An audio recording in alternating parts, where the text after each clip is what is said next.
Seperti yang kita tahu, belakangan ini lagi ada isu yang lagi hot. Isu di mana ada beberapa orang yang nampaknya bakal dimiskinkan karena ada orang-orang lain yang termakan omongan manis tanpa mikir matang-matang dan akhirnya ngelapor. Oke, gue nggak bermaksud buat ngedukung orang-orang ini yang bakal dimiskinkan ini ya. Tapi somehow, gue juga kesel sama orang-orang yang ngelapor ini. Dan kalau lu mikir, video kali ini gue bakal ngebahas tentang hal ini, Anda salah besar. Kayaknya. Kurang lebih lah ya. Karena welcome to Cakap Oto, atau kali ini gue mau bilang welcome to Cakap Moto. Karena dibalik segala isu-isu dimiskinkan ini, gue jadi keinget kalau salah satu bro yang mau dimiskinkan ini punya Ducati. Dan ini bukan cuma sekedar Ducati, beliau itu punya Ducati Panigale Superleggera V4. Wah, kalau ngebahas motor ini jujur gue agak kewalahan, karena ini motor banyak banget yang bisa aja kita bahas. Like, ini motor semuanya keren dari kepala sampai ekornya. Dan bahkan setelah beberapa lama motor ini dirilis ke consumer, gue ngerasa nih motor masih keren aja buat kita bahas.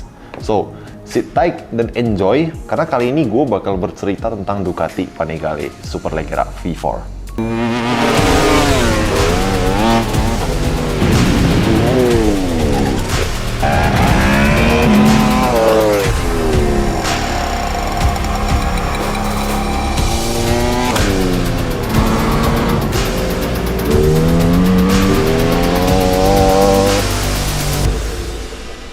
New Ducati Superleggera V4, dedicated to all dreamers.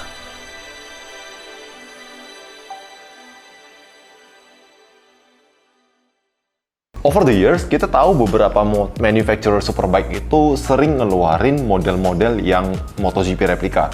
Seperti kemarin di 2016 itu, ada Honda RCV 213V, motor yang keren abis, to be honest. Sampai Ducati sendiri juga pernah ngeluarin Desmo Sedici RR dulu di tahun 2007. Dimana ini adalah salah satu personal favoritnya gua di kala itu. But then, di tahun 2020, Ducati ngeluarin motor yang memang bukan MotoGP replika. Tapi ini motor menurut gua lebih gila lagi daripada motor replika MotoGP. Dan yang gua maksud itu adalah Ducati Panigale Superleggera. Ducati sendiri emang bukan pemain baru soal motor replika MotoGP, tapi di tahun 2007 sampai 2008 kemarin, mereka sempat ngeluarin Desmo Sedici RR yang desainnya itu didasarin dari Desmo Sedici GP6 yang dipakai sama Loris Capirossi dan kawan-kawan di MotoGP 2006. Saat rilis aja, motor ini punya price tag di 70-an ribu US dollar, dan itu tahun 2006.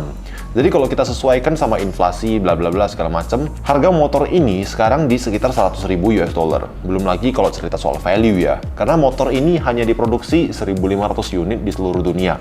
Dan katanya di Indonesia cuma punya 3 unit, dan katanya lagi itu harganya nggak kalah sama Land Cruiser LC300. Nah, Desmo RR ini bisa ngeluarin power sampai 200 HP dengan bobot yang lebih ringan daripada ZX25R. Akan tapi 14 tahun setelah motor ini di-announce ke publik, Ducati bilang kalau ini adalah spek yang sangat noob. Terjadilah yang namanya Panigale Superleggera. Superbike yang memang bukan MotoGP replika, bukan juga untuk homologasi WSBK, karena itu tugasnya Panigale V4R.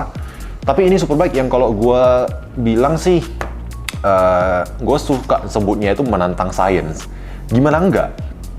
Oke lah, Superbike 200 HP itu bisa dibilang udah cukup biasa belakangan ini. Tapi Panigale Superleggera ini punya 224 HP stok.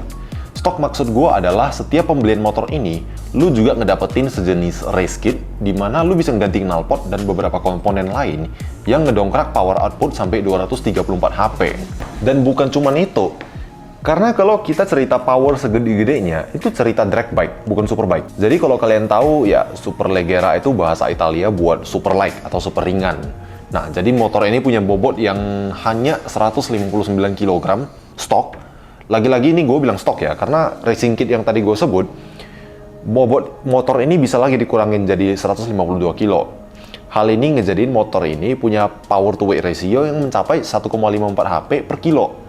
Jadi meskipun motor ini sebenarnya bukan motor race replika atau MotoGP replika, tapi angka-angka ini worthy banget buat masukin motor ini ke kelas motor-motor yang race replika. Tapi kalau cerita angka, sebenarnya memang Ducati itu terkenal akan mesinnya yang ganas bukan main. Karena Panigale V4 standar aja itu udah 215 HP. Dan lebih parahnya lagi, bayangin aja motor sekelas Multistrada bisa sampai ngeluarin 170 HP. Padahal ini motor adventure. Kompetitornya aja di kelasnya itu rata-rata di bawah 150 HP dengan mesin yang bisa dibilang lebih gede gitu ya. Jadi sebenarnya bukan hal baru kalau cerita power outputnya motor Ducati bisa segede itu. Cuman emang, satu hal yang bikin gue sampai sekarang masih wow banget kalau ngebahas nih motor adalah bobotnya.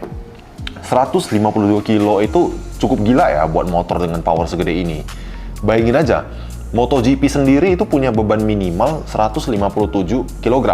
Dan ini motor lebih ringan daripada itu. Memang weight saving motor ini bisa dibilang sangat ekstrim se-ekstrim-ekstrimnya lah. Karena begini, kalau kita cerita fairing atau parts-parts kecil lainnya pakai karbon itu udah biasa. Atau baut titanium itu udah biasa. Tapi ini motor literally full karbon. Jadi hampir semua part di motor ini dibuat pakai carbon fiber CFRP. Mulai dari body itu udah pasti karbon full, sampai bagian subframe, ban, dan bahkan swing arm itu juga karbon. Ini tentunya ekstrim banget mengingat swing arm itu bagian yang sangat high stress ya. Jadi tetap aja Ducati bisa ngebikin bagian itu pakai CFRP itu gila banget gitu. Nah, ngomong-ngomong soal gila, kalau kemarin Desmo RR itu 1.500 unit, kali ini Ducati ngeluarin motor ini hanya limited to 500 unit.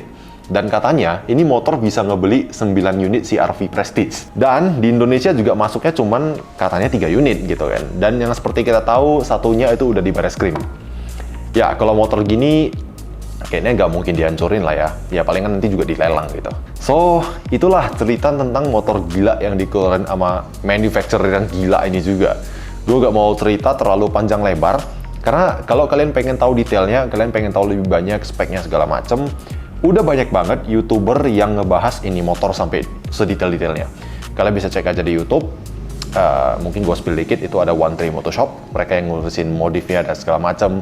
Ada juga beberapa YouTuber, motovlogger yang udah pernah nge-test ride. So tentunya kalau lu pengen opini yang lebih akurat, lu bisa ngeliat videonya mereka. Jadi, finally, gue harap kalian suka sama video gue kali ini. Gue harap gue bisa memberi informasi sedikit tentang sesuatu yang baru lah, informasi yang menarik gitu kan. Jadi gue harap kalian suka. Jangan lupa buat like and share. Kalau kalian pengen ada yang nanya, komen juga gak apa-apa. Terus jangan lupa buat subscribe ke channelnya gue. And finally, gue Nico. Sampai jumpa di episode selanjutnya. Bye-bye.